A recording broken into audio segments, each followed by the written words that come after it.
السلام عليكم.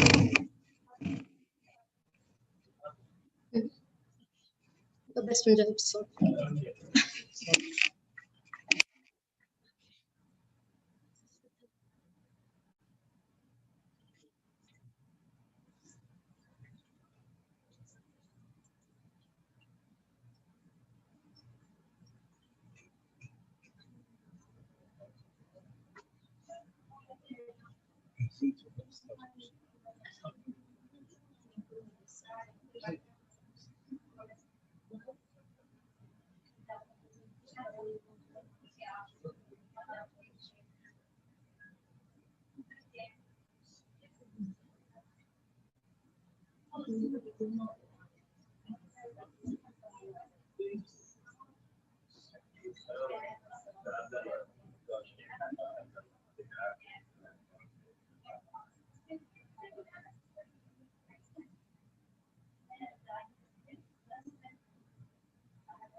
السوم بتاعي 15 و 30.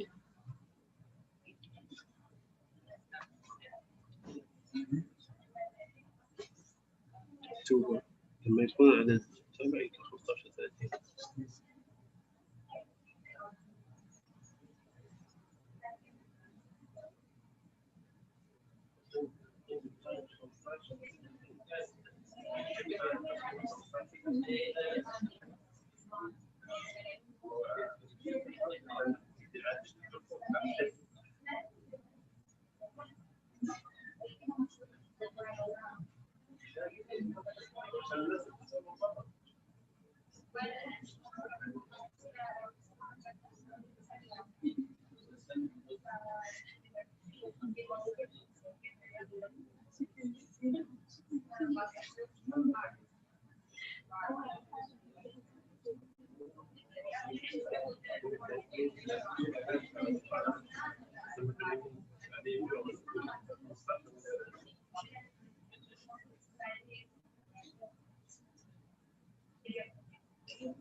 Assalamu alaikum.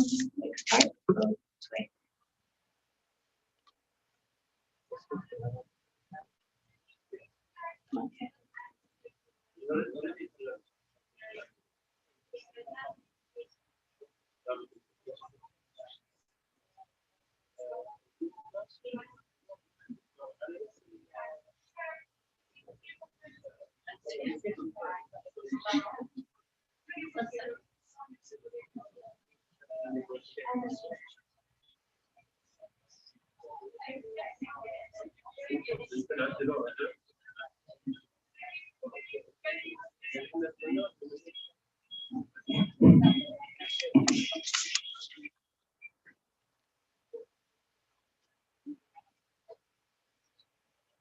السلام عليكم جميعا صباح الخير أو مساء الخير. We're glad to have you all in our SOPA scientific meeting program that is presented to you in a hybrid model from the ASCO Best in ASCO meeting in Dammam, Saudi Arabia. Our program today will be in person here in Dammam and through Zoom, inshallah. And the program will have two sessions. The first session will be about pediatric oncology supportive care, what we need to know, and it will be moderated by Dr. Mohammed Ashur. The second session will be advances in hematology oncology pharmacotherapy, and will be moderated by Dr. Khalid Al-Huwaish. During the first session, we will have 3 lectures, then the questions and answers session, and then break. And the same thing exactly for the second session. Our first moderator today is Dr. Ashur. Dr. Ashur is the manager of the Children Cancer Center Pharmacy in King Faisal Specialized Hospital in Riyadh, Saudi Arabia. Please join me to welcome Dr. Ashur.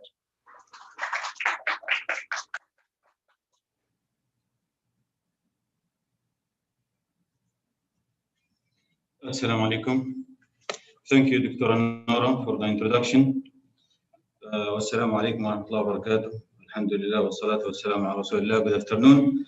In this beautiful Friday, thanks for SOPA and other organizers, sponsors for invitation for the first time physical activity. We have a distinguished speaker from Riyadh. Distinguished speaker from Dammam, Dr. Fatima Al-Haddad. Dr. Fatima Al-Haddad is a clinical pharmacist in pediatric hematology oncology, stem cell transplant in King Fahd Specialist Hospital of Dammam. She is a PharmD graduate of King Faisal University. She had a PGY1 residency 2018. He is going to talk about the role of the clinical pharmacist in pediatric oncology. He will have 20 minutes. Please, we need your full attention and come up with discussion questions. Please put your mobile on the silent mode. Dr. Fatima, hold on.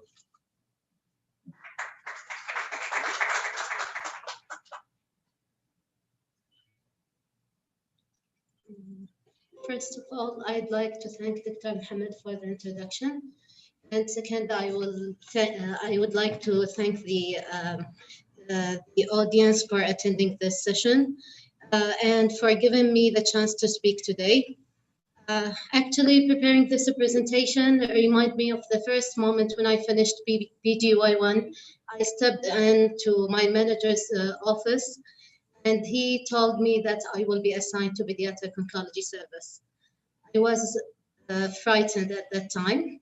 He told me by word, I remember this is a very demanding service, so be prepared. And anything you will provide to this service will be very helpful. I accepted the challenge, and I see this every day. It's never easy to be a pediatric oncology clinical pharmacist. So today, we'll go over the role of pharmacist in pediatric oncology. My presentation will cover introduction about childhood cancer, about pharmacist role, a clinical pharmacist role, about the goal of this service, and about daily challenges will be faced by pharmacist work in that area.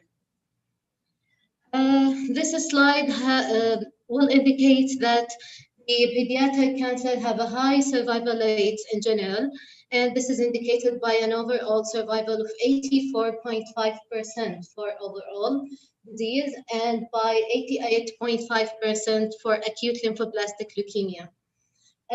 For the acute myeloid leukemia and for the other CNS tumors, other solid tumors, they will have a lower rate of survival. This high survival rate as compared to adults in similar diseases is owing to using very high doses in those specific protocols. And this is because using body surface area mostly for the dosing, and because of the cell renewal that the pediatric have. So this will give the clinician to use the chance to use much higher doses. So with the high survival rate, still the cancer is the leading cause of death among US cases per year. It accounts for about 50% of death each year. The childhood cancer incidence over time, and from the graph you can see that the incidence is increasing year by year, and this is up to 2017. I couldn't find any data, any updated data beyond that date, but from what we see in daily practice that it has been increasing from one year to the other. So I think the incidence is higher than what we see in the graph. Now, this is the number of childhood cancer diagnoses by age, by year. We'll see the difference between adult cancer, about the incidence of adult cancer versus childhood cancer. Leukemias and brain and central nervous system tumors comes in the top rated tumors with a percentage ranges between 23% and 24%. This will be preceded by other diseases like lymphoma, like neuroblastoma, and other solid tumors. This graph will indicate the incidence of common type of childhood cancer among age. We can see the cumulative incidence of those diseases as the dashed lines in the green color. We can see that the childhood cancer is very common from birth until 5 years of age. It will decline after that until 10 years of age, and it will begin to rise again and above the age of 10 years. In specific, neuroblastoma, Wilms, retinoblastoma, and peanut disease, acute lymphocytic leukemia, non-Hodgkin lymphoma, and glioma will be most common in the age between from birth into the age of 5 years. It will decline from 5 to 10 years, and again it will begin to rise and starting from the age of 10 years.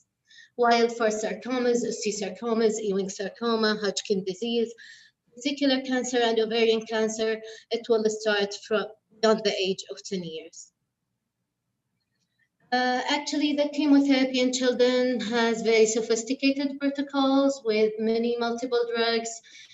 Those drugs may be used for synergy, and sometimes many drugs will be used to reduce the drug interactions. Those drugs have a narrow therapeutic index because mostly those patients has unpredicted kinetics. So most of the time we will have a small a small difference between the therapeutic dose and toxic dose.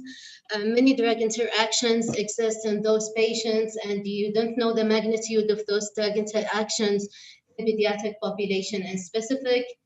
Sometimes it's hard to tell when you encounter side effect, if this is side effect is owing to drug interactions, owing to specific medication. It's hard to tell which medication is causing which side effect. Most challenging about those group of pediatric, especially if we have a neonates or early age of life, that most of the uses of the medication will be unauthorized and approved off-label. In some of the studies, they documented that about 90% of the neonatal doses, even that's mentioned in the leaflet, are unapproved off-label or even unauthorized. Sometimes we have to extrapolate data from other population in order to apply it for our neonates. So we definitely need more studies to be more comfortable dealing with those pediatric and in order to get out of this dark zone.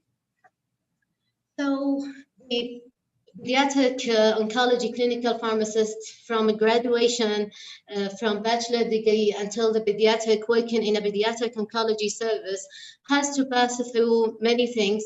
First of all is the studies, and this differs among countries. But in most countries, it will be postgrad studies like residency programs, like fellowship programs, and this should be joined with experience in that specific area and in that specific field of oncology. So with the different medication, different resources, and different population among countries, those things may differ, but the essence and the knowledge of the disease and of the practice should be the same across the world. This is a paper in press from ACCP white paper. They published the clinical pharmacist competencies required in general for any service. And interesting that they mentioned that the entry-level pharmacy graduates will not be competent at providing more complex clinical services.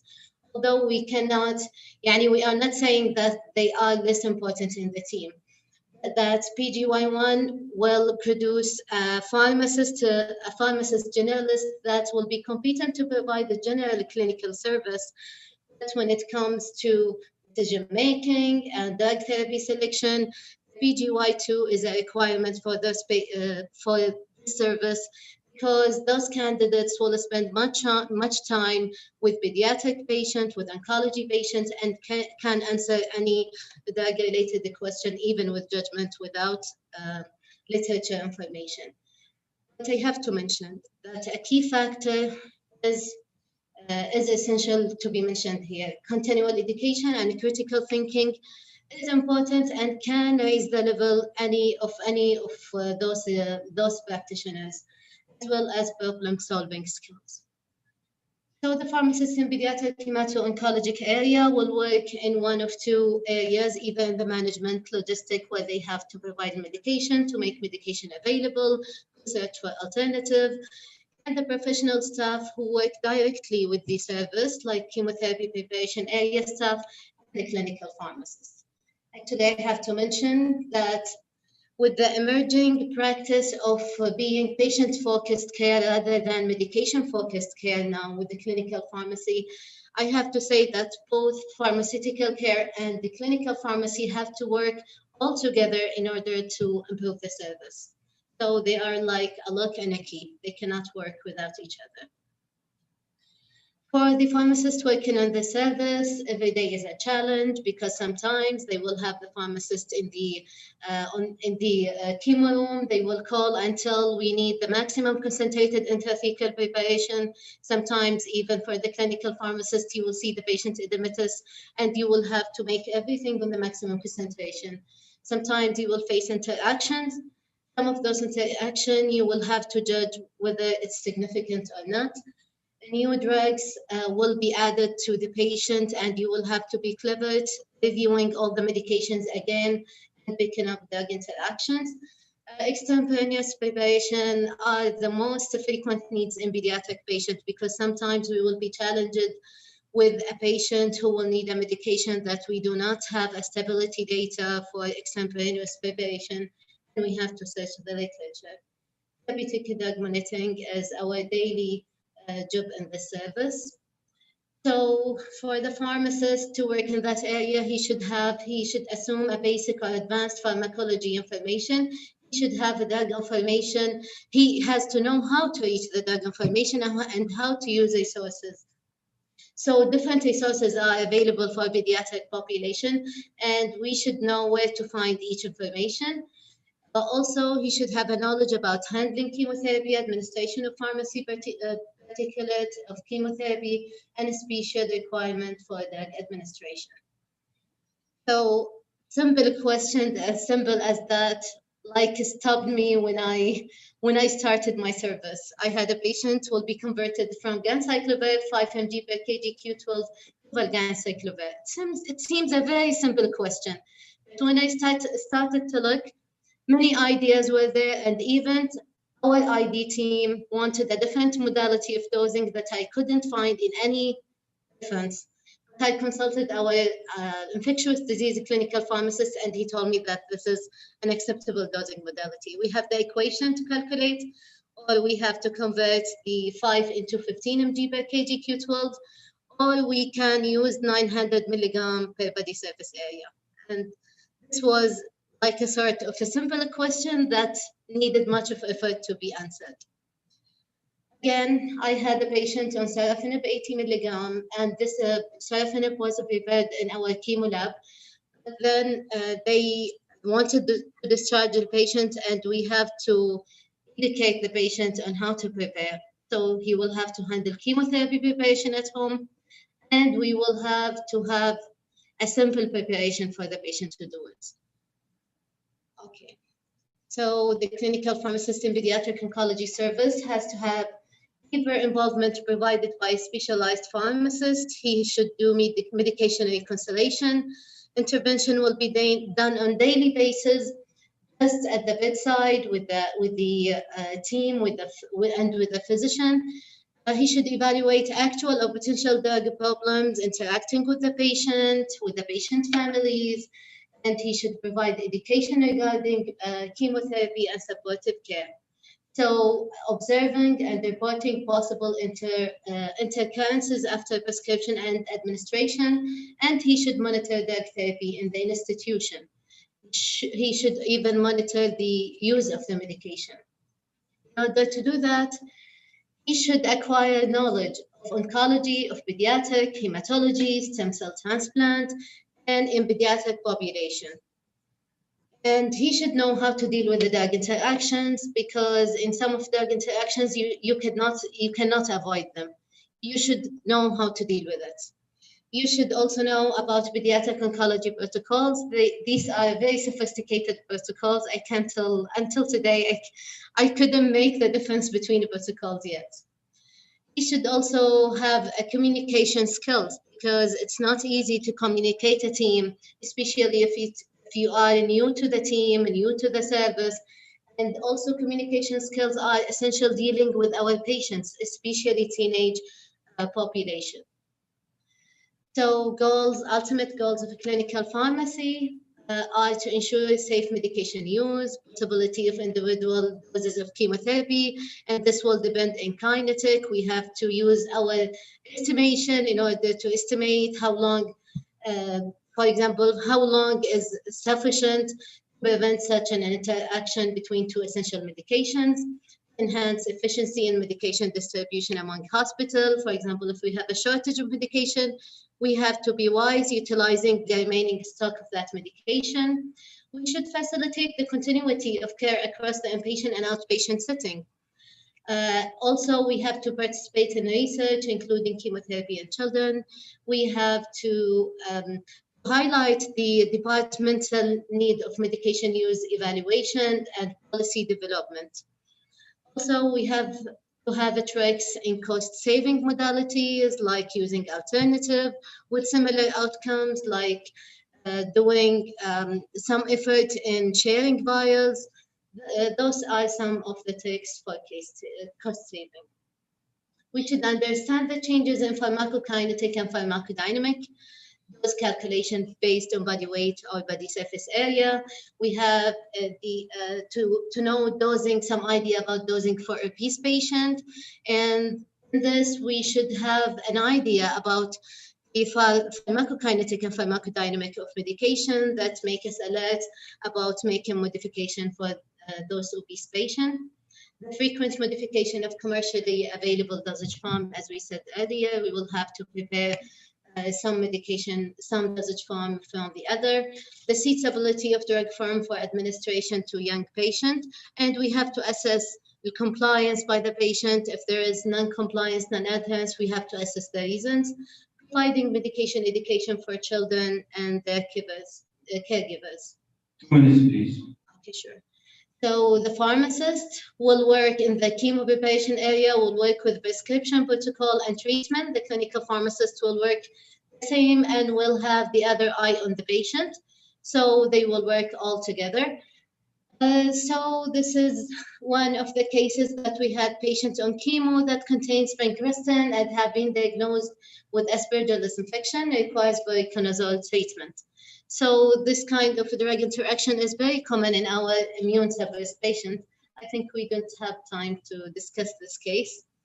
Another case is a new leukemia case presented with leukocytosis, AKI, high uric acid levels, was given hydroxyurea before starting the chemotherapy, and the team wanted to increase the dose. When we search the literature, all the doses have been extrapolated from the sickle cell disease patient. So we had to make a decision whether to increase or whether to stay on the same dose. They also entered the spare case for this patient, but when we checked for G6PD status, G6PD status was not there, and we had to stop the order in order to have G6PD level, and the patient was improving in allopurinol alone. So the line between standard therapy and the best therapy possible normally is the pharmacist's hand. That's my presentation, and thank you.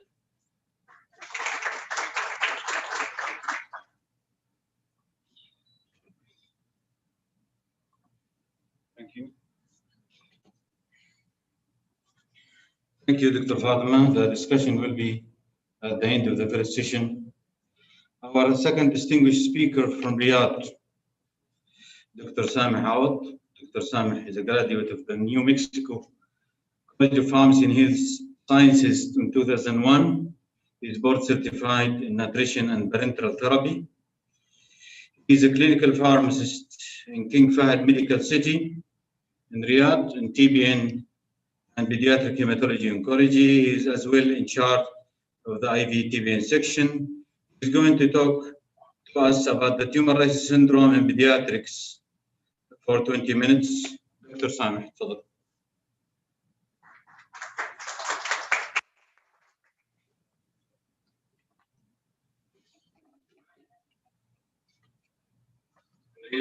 TBN and Pediatric Hematology Oncology is as well in charge of the IV TBN section.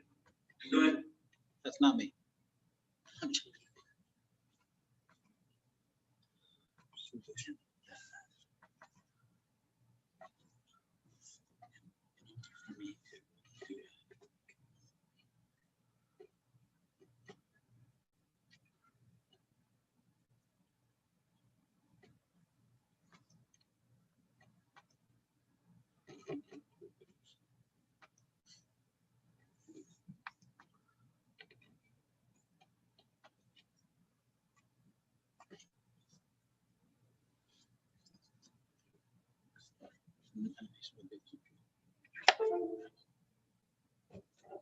Bismillahirrahmanirrahim. Assalamu alaikum. Thank you, Dr. Muhammad. Thank you for SOPA members for giving me the opportunity to share with you some time in this beautiful weather.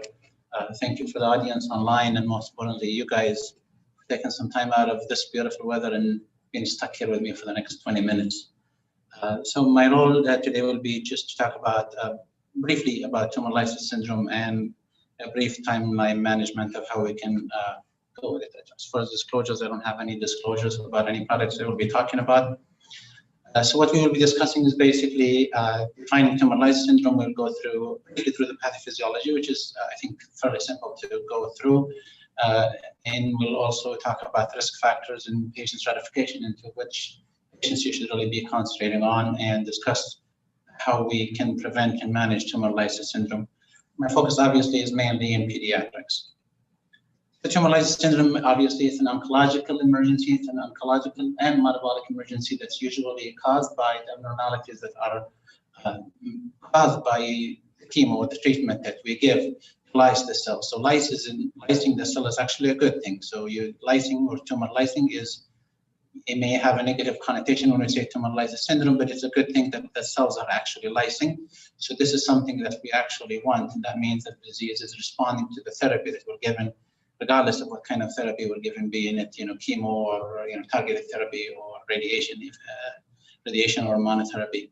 So when the cell lyses, obviously there are contents in there, and these contents have to come out somewhere. What we need to do is obviously anticipate what we can do with these. In terms of the contents that we usually are really concerned about, obviously is potassium, phosphate, calcium, and uric acid, which are the main components are usually of intracellular. I hate to bring it to you, unfortunately, sometimes despite our best efforts and with the clinicians and trying to monitor this as much as we can, tumor lysis syndrome still actually happens. And I have just a couple of slides in terms of numbers of recent data, but and it varies depending on what reference you will use. It can vary obviously based on your institutions, your therapy, your availability of medications that you have for treatment. So it can range, and obviously we have different types of tumor lysis. We have laboratory versus clinical tumor lysis, and obviously with the clinical, which is the more severe type, you'd have more, you have less incidence, but unfortunately higher mortality. So in terms of definition, so what is meant by laboratory tumor lysis syndrome? This is a purely lab. So you look at lab values and you try to see if the patient is in what they call laboratory tumor lysis syndrome, which is usually obviously looking at intracellular ions or intracellular abnormalities that are caused and being spilled into the bloodstream. Clinical incorporates both. So it does look into lab in addition to physical symptoms, and we will discuss this a little bit more. So in terms of pure definitions for laboratory tumor lysis syndrome, there are a few definitions out there. I chose to use the Cairo. There is an updated one done by Howard more recently. And basically it says that if you have to have 2 or more of the following, which is basically uric acid, high potassium, high phosphate, and low calcium. The main thing to think about is, these things usually have to happen secondary to treatment, or sometimes they do happen spontaneously. The timing of them is crucial, and the timing of them in conjunction with each other sometimes is very crucial, specifically with phosphate and calcium. Obviously, the relationship is inversely, so you would have high phosphate. If you have high phosphate with low calcium, that's usually a really good indication that the patient may be lysing and going through tumor lysis syndrome. As far as the clinical tumor lysis syndrome is concerned, is usually you have to have laboratory tumor lysis syndrome in addition to physical symptoms, or in addition to symptoms that's actually existing. And here one of them is usually a raise in creatinine. If your creatinine is rising up, even though it's a lab value, and you think, well, why is this not considered a laboratory tumor lysis syndrome? Because usually creatinine is more indicative. It's a sure marker for kidney function rather than just a laboratory value that's caused by the influx of the abnormalities. Obviously, if the patient is having cardiac arrhythmias or seizures, you cannot really kind of track them back to other causes. Usually the main mechanism for seizures in tumor lysis syndrome is secondary to hypocalcemia. So if you have seizures that may not be related to tumor lysis syndrome, it may not be related to tumor lysis syndrome. So you have to kind of clinically think, is this really due to tumor lysis or not? So some of the clinical manifestations that happen with the tumor lysis obviously depend on which elements is causing the effect. Is it uric acid, so therefore you're having kidney failures and edema? Is it potassium that's causing you cardiac arrhythmia, or just like we talked about, is it calcium with severe hypocalcemia that is leading to tetania or seizures? So again, this depends on what's the offending element that is being caused, and usually they happen concomitantly. So you have to be careful and make sure that you obviously, we will talk about the treatment, that you actually keep track of all the lab values that you need to do. So this is a chiropration definitions. This is more of an adult-oriented, similar to the one that I gave, but that one was more of in terms of our own organization, specifically using micromole units rather than using milligrams per deciliter. One thing I forgot to mention, sorry, is the 25% increase. It's very crucial to know as a clinician, what does that 25% increase from baseline mean? That could make a huge difference. You know, if you have a patient with potassium of 2.5 and they go to 3 and you're thinking they're lysing, it may not be really true because the 25% in terms of the definition fits the definition, but is that patient going through lysing? Are there any other markers that you need to be looked at to determine if this is actually happening or it's not? So in terms of pathophysiology, we're just talking about how potassium and phosphate and uric acid are all intracellular. So just a quick question. I know the audience online maybe can't answer, but by a show of hand, which answer do you guys think it is? Is it potassium, phosphate, uric acid, or magnesium? Which one of these is not an intracellular component? So it says A, B, C. C. So one person voted for C. So C obviously is the correct answer. And we'll talk about it here in probably the next slide. So obviously what happens with pathophysiology of tumor lysis, you give chemo, you give treatment, the cell is going to lyse, which is good. That means that the tumor is actually, or the leukemia or whatever it is actually responsive to the treatment. But these content of the cells regarding of how big the mass is or how big the tumor it is going to go to the bloodstream. So that overwhelms the homeostasis mechanism that's already existing in our body, and therefore you get these high abnormalities or low in terms of calcium. In addition to the abnormalities in terms of ions, tumor lysis also secretes cytokines that usually lead to systemic inflammatory response, which may alternatively lead to, unfortunately, multi-organ failures. So for those who are more of a visual looking, so this diagram, I will use it in a couple of times. So obviously you have a tumor cells. These are the things, abnormalities that are happening. What we do is, we give somebody something, or sometimes we just start, let's say, with just some, low dose steroid to make sure that the patient gets into an easy way of lysing. We inject the person, let's say here it shows chemo, so you get hyperkalemia, you get the hyperphosphatemia, and if the hyperphosphatemia continues, it leads to obviously hypocalcemia, it leads to phosphate beta calcium crystals, the nucleic acid, that's what the cells have. Obviously the DNA gets broken down, and that gets broken down to the uric acid. So if you look at this diagram, you'll say, okay, so all of the above that I talked about are actually true. But really the uric acid is not really an intracellular abnormality in itself. It doesn't exist inside the cell itself. It's the end byproduct of the DNA itself, not so much. So you don't have uric acid in the cells, the DNA breaks down.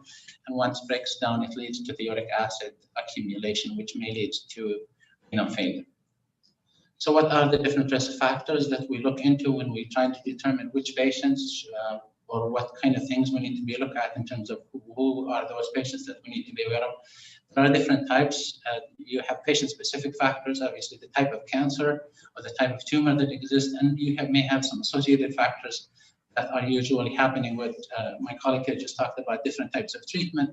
Those patients are usually on antibiotics, they're on other medications, they're going to be on chemotherapy that may cause, obviously, exacerbate the renal function. So we have to look at other concomitant factors that exist in addition to the patients and the tumor type. We mainly focus on types of patients that you will be looking at and you may want to be careful with in terms of trying to really be vigilant into making sure that you actually try to prevent and or manage if the tumor lysis syndrome happens. So what the status of the patients when they actually do present is very important. Usually when cells start to lyse, if you have good kidney function, you don't usually develop tumor lysis syndrome unless you have pre-existing condition. Unless obviously you have a very highly proliferative disease, high leukemia with high count, and we will discuss this a little bit more. So the presentation itself is very important, and what other things that are happening with the patient. Is the patient dehydrated? Does the patient have any renal failure? Or what kind of concentration in the urine do they have?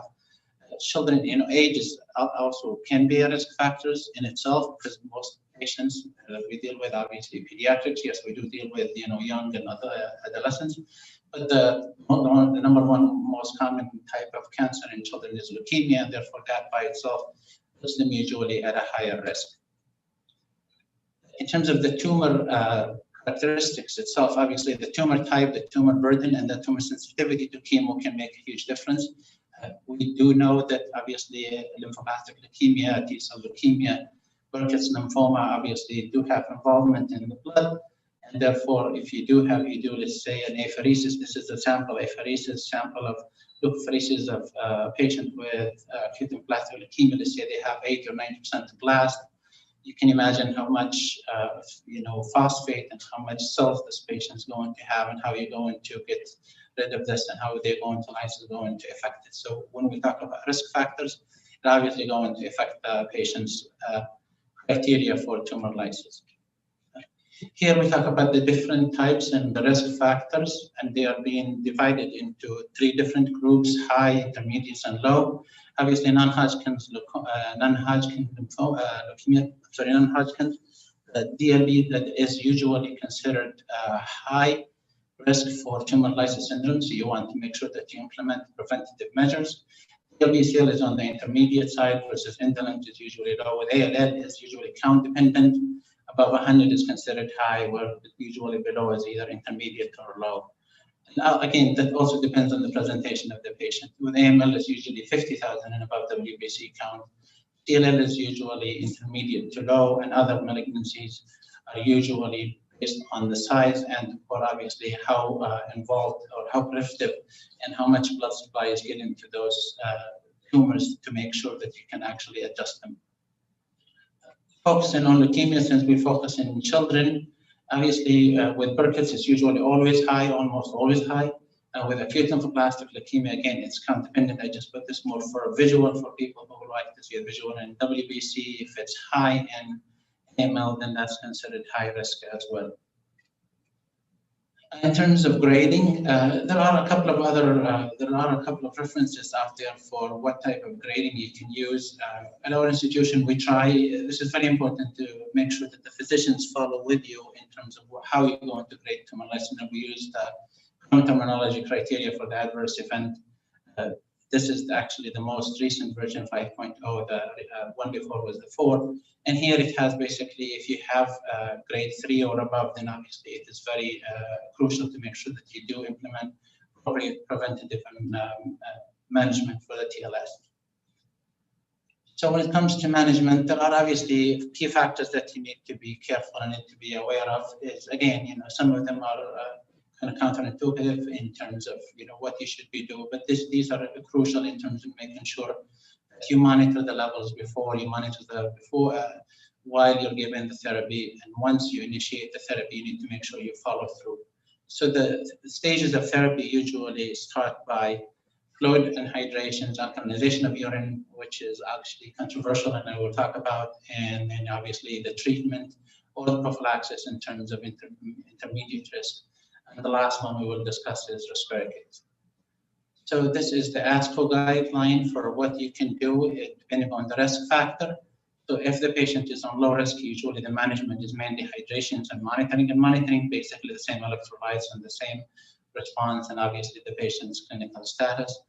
If the patient is intermediate, then allopurinol is indicated, in addition to respiratory if for treatment, if the patient is starting to lyse higher than what you would expect. Obviously, lab value driven. And if it's high, respiratory is usually indicated. You give 1 dose and you wait. And we'll discuss the dosing in more detail later. But again, one of the main things is usually, remember, we talked about electrolyte imbalances and hyperphosphatemia and hyperkalemia. These can be deadly. So we need to make sure that we implement the proper management for when the phosphates start to rise or when the potassium starts to rise. Based on your institutional protocol, these are established guidelines. We use sevelamer, obviously, and for the hyperkalemia protocol, we have an established protocol that includes calcium and obviously in addition to other things that we do for hyperkalemia. Fluid and hydration, obviously, this is the single probably most important thing that we need to be aware of and making sure that it's implemented when we talk about treatment. So aggressive hydration is very important to start, especially when patient is in intermediate risk. We usually aim for about 125 mLs per meter square per hour, which usually equates to about 3 liters per day. A little bit more for patients who weigh a little bit less than 10 kg. Obviously, when you're given a fluid, you need to make sure that fluid is coming out. So when you hyperhydrate, you need to make sure that you actually maintain appropriate urine output. And that's age-specific and weight-specific.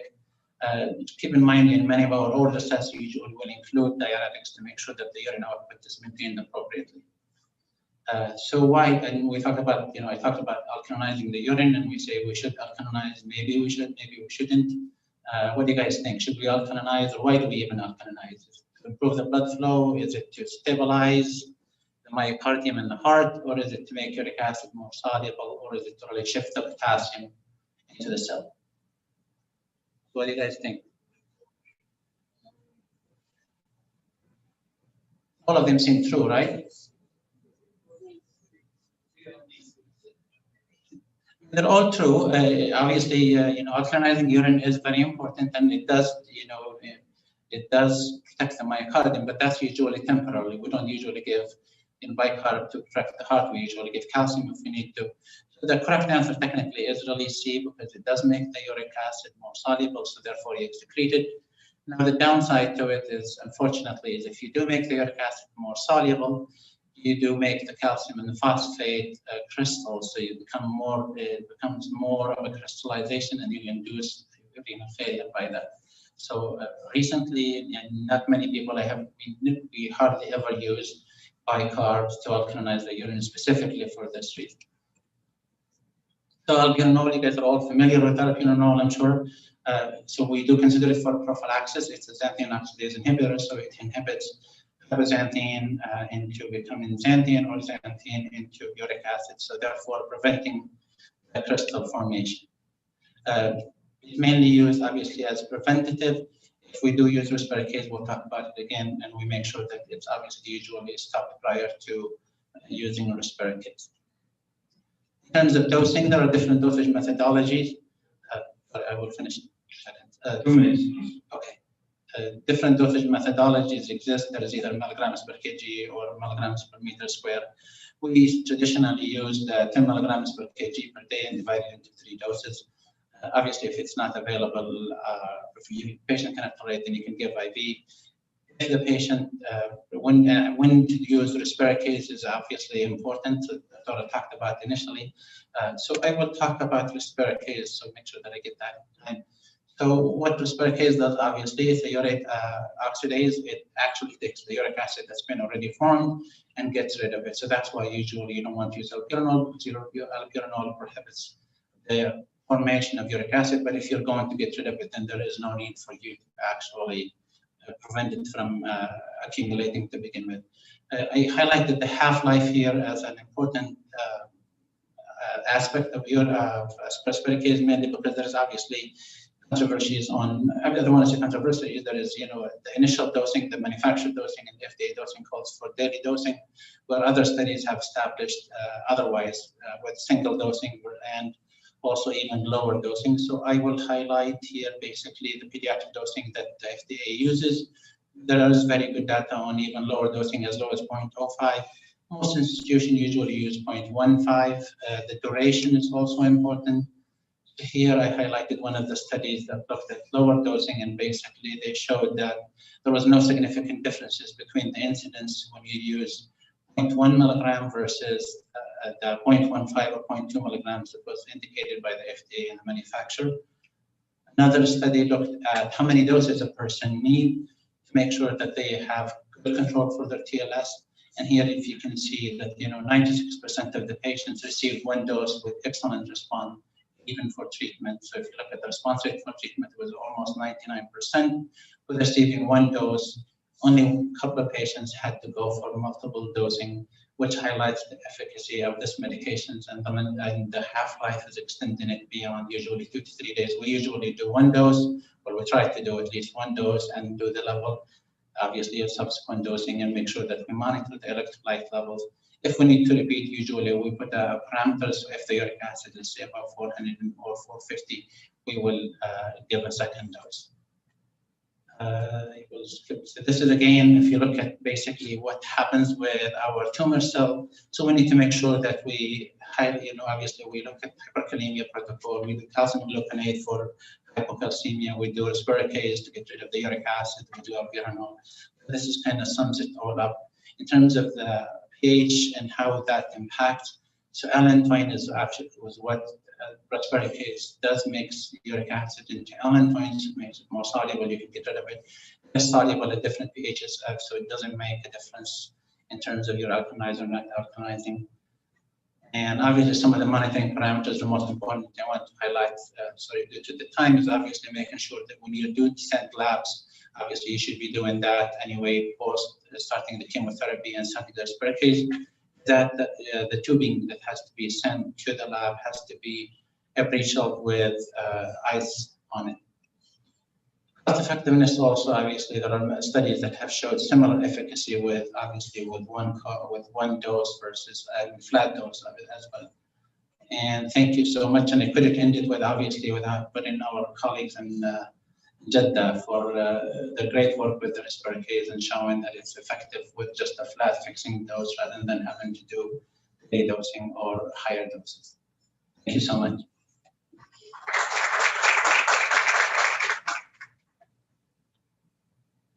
Thank you, Dr. Sameh, for the informative presentation. Our next speaker is from Jeddah, Dr. Atika Al-Harbi. She is a graduate of King Abdulaziz University in 2012. She had a specialized residency in oncology in 2018. She is a certified oncology pharmacist. She is a peer reviewer in oncology pharmacy journals. She is a practicing clinical pharmacy, pediatric hematology oncology, King Abdulaziz Medical City, National Guard. She is going to talk to us, enlighten us about chemotherapy-induced nausea and vomiting in pediatrics for 20 minutes. Dr. Atika, تفضلي.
السلام عليكم ورحمة الله وبركاته.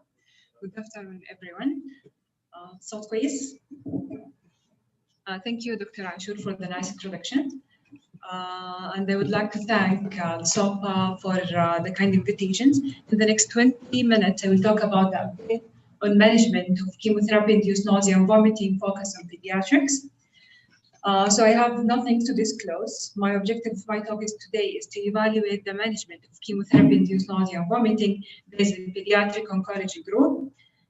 And we will outline the appropriate prevention and management strategy by using the optimal guideline-based approaches for prevention and management for the patient who are at risk to develop acute nausea and vomiting. And at the end, I will have like a small review on the pharmacological class and the antiemetic used for pediatrics mainly. Here is the most abbreviation that I use in my slide and what are they stand for. Despite the increase of the recognition of the importance of chemotherapy-induced nausea and vomiting control and the availability of the new drugs as a preparator or as an NK receptor antagonist, chemotherapy-induced nausea and vomiting remain the clinical important treatment adverse effect that stress the patient and the patient caregiver, in fact. And these side effects is in pediatric and adult, and that may cause interruption of the treatment for the palliative or even curative intent care. And that also can cause an interruption of or negatively impacting the patient quality of life and the patient caregiver at the same time. So highly hematogenic chemotherapy is still associated with a 40% breakthrough nausea and vomiting in pediatric. And that is give us a clue that a higher rate of chemotherapy-induced nausea and vomiting in pediatric than adult due to the variability in pathogenesis and the variability of the pharmacokinetic and metabolic profile, as well as the complexity of the protocol mainly in pediatrics. So in 2012, Support Cancer Care journal published a prospective multi-center observational trial. The study looked to the impact of chemotherapy-induced nausea and vomiting in patient healthcare quality of life and the association between the patient characteristic type of antiemetic and chemotherapy-induced nausea and vomiting. The study author concludes that chemotherapy-induced nausea and vomiting is continued to be a problem